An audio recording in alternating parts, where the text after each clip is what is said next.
Don't forget to subscribe and leave a comment on this video saying I subscribed. Let's get into it.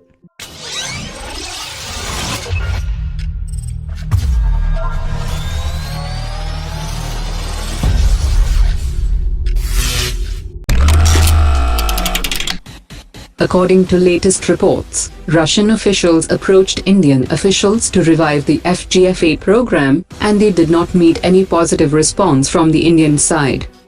The Russian delegation offered to have discussions on the better transfer of technology terms, and also to brief on the current progress of the program, but as the offer doesn't bring anything new to the table for restarting the discussions, India has not committed anything concrete on the matter.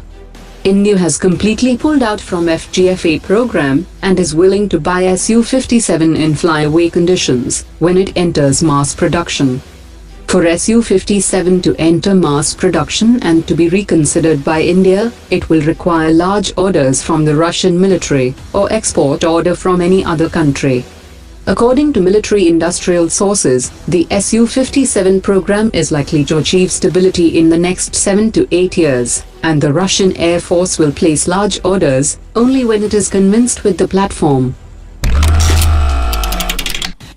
After concluding 2 foundational agreements to strengthen military cooperation in the past 3 years, India and the US are moving closer to finalizing the Industrial Security Annex, which is a new pact to deepen defense industry collaboration. Currently, the US can share technical information only with the Indian government and public sector undertakings, but after the conclusion of the agreement, it will allow the US government and American original equipment manufacturers to share classified information with private defense firms of India, which will provide major boost to the Make in India program. The DRDO has said that the first test of the man-portable ATGM was conducted on 13 March 2019, and the second test on the 14th of March 2019, and the designated targets were hit at different ranges in both the missions. The man-portable ATGM is an indigenously developed fire and forget system with a much lesser weight, and they are equipped with advanced features, such as state-of-the-art imaging infrared radar seeker with integrated avionics. According to latest reports, an Indian Coast Guard ship is on a 4-day visit to the Indonesian port of Sabang, to highlight the proximity between the two countries. Indian naval ships had also visited Sabang in July 2018, to strengthen the cooperation in maritime security. The Indian Army has begun a 10-day military exercise with the armed forces of 17 African nations, reflecting the growing strategic ties between India and the African continent.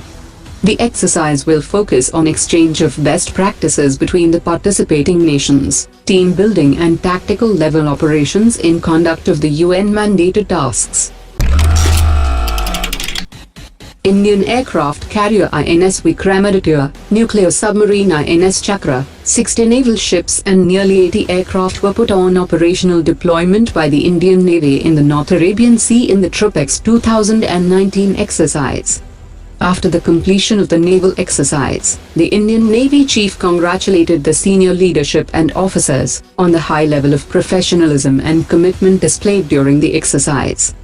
He also urged them to maintain the high tempo of operations and keep a sharp vigil, including stringent security measures to ensure safer coasts and secure seas.